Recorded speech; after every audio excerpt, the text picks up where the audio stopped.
Ez egy kalapszar.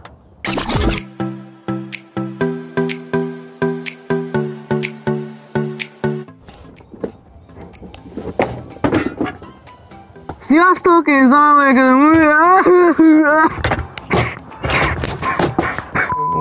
És ma egy fegyvert fogunk reviewolni, tesztelni, átnézni, nyalogatni. Ez pedig nem más, mint egy APS AK-74-es. Kezdjük ott, hogy mit kapunk a dobozban. Tényleg nem sok mindent. Magát a fegyvert. Teljes fém fegyver. Csak más előaggyal.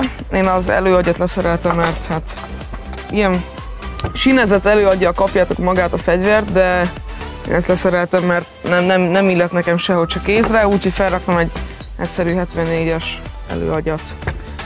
Kaptok mellé egy használati utasítást. A fegyverhez kaptok még egy ilyen tisztító veszőt, amiben nem órot piszkálni kell, meg egyéb hülyeségek, hanem tisztítani a fegyvert, mert hát én 2 hónaponta szoktam, mert akkor már elég dzsúvás a cső.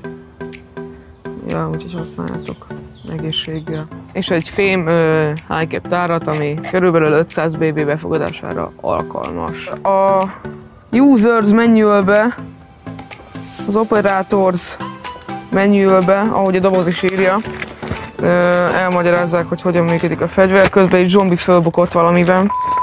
Ő itt járkál, mert ő egy ilyen szuicid hajlamú ember.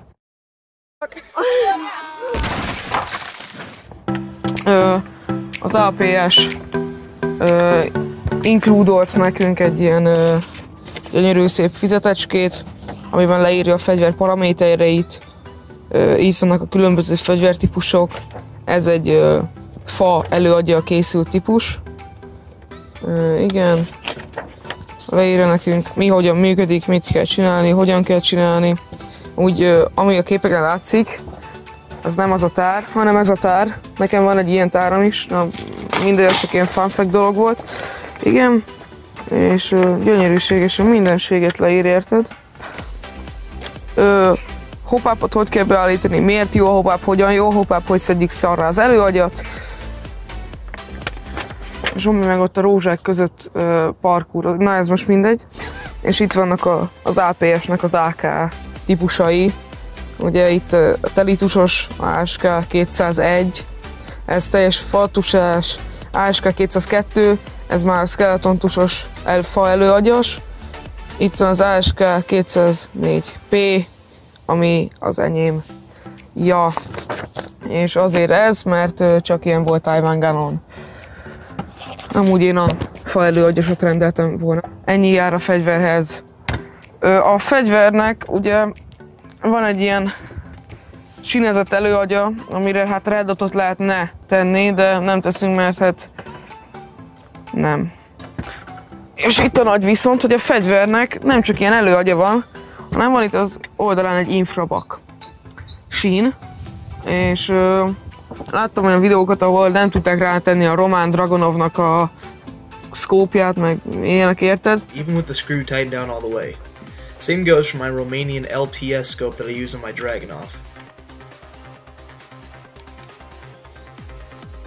This isn't a problem with the APS necessarily. I had the same exact problem. Nekem egy egyszerű cima infrabakon van, és az simán rácsúszik. Rá tudod bízni a fegyver egész súlyát. Úgyhogy én cimát ajánlok mellé, a cima sínt. Amúgy a cimában nem bízatok, egy ritka márka, de ebben jó. És van hozzá egy ilyen Boschile red dotom is. Ja, de most nem ez érdekel minket. Igen, a fegyverhez, amit láttatok, nem kaptuk se akkumulátort, és értelemszerűen akkumulátortöltőt sem. Úgyhogy ezt magatoknak kell megvenni, és lehetőleg egy nagyon erőset, mert a fegyver blowback sistemű, blowback-es a fegyver, ami azt jelenti, hogy amikor elsütjük a fegyvert, hátra mozog a felhúzókar. Zsombi, add ide azt a adót. Ez egy 9.6-os 2300 mAh-es rúd akkumulátor. A legjobb, ami a piacon lehet kapni. És akkor meg is rá is csatlakoztatom. Amúgy a fegyvernek tök érdekessége, hogy ezüstös drótozást kapott, tehát nem fog kiégni, és egy 25-ös biztosítékot, ami hát autókban használatos. Úgyhogy fel van készítve a nagyon erős akkumulátorokra. Egyes lövés. Sorozatlövés. Láttátok a fegyverhez milyen erős akkumulátor kell, ez egy 2300-as mAh-es 9.6-os akkumulátor, amit általában az ilyen kezdő AK-khoz adnak akkumulátor, az egy 1100 mAh-es 8.4-es akkumulátor, igen, amit itt láttok. Most nézzük meg, hogy ez egyáltalán hogyan működteti a fegyverünket. Nem hiszem, hogy... Én már kipróbáltam. Nem hiszem, hogy olyan hihetetlen hatás lesz. Na igen, szóval a fegyverben most beraktam egy 8.4-es 1100-as aksit.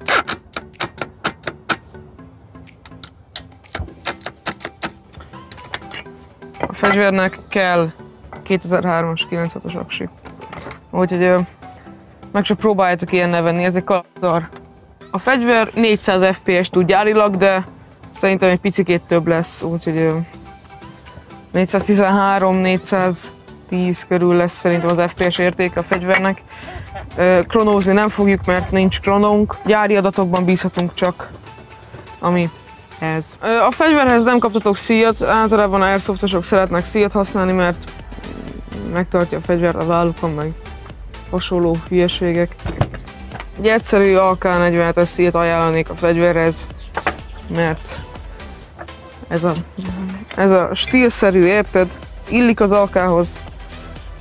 Ezt speciál Taiwangáról rendeltem, kb. Olyan 3 euró körül volt.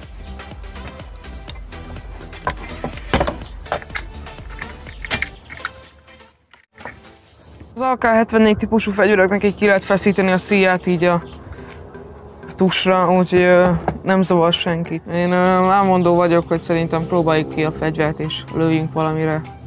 Mondjuk arra a Trabantra, ami ott jön. Papírból van, szerintem átvinné.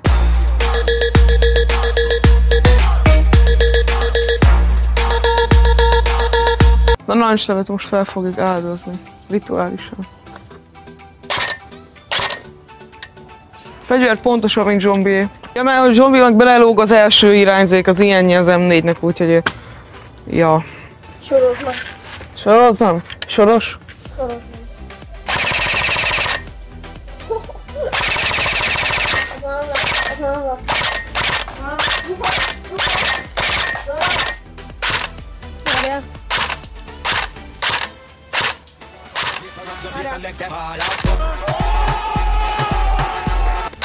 Hoppá, az nice. Még egy sorozat lehet.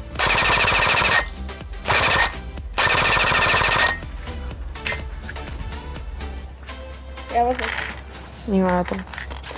Szerintem elég jó döntés volt ezt a fegyvert megvásárolni. Taiwangáról 151 euróért. Megérte, én úgy gondolom. APS, AK-74, blowback. És most szétlőm a rendezőt. Mint tele kajaknak. De össze fogom fosni magam. De zavarnak kajaknak.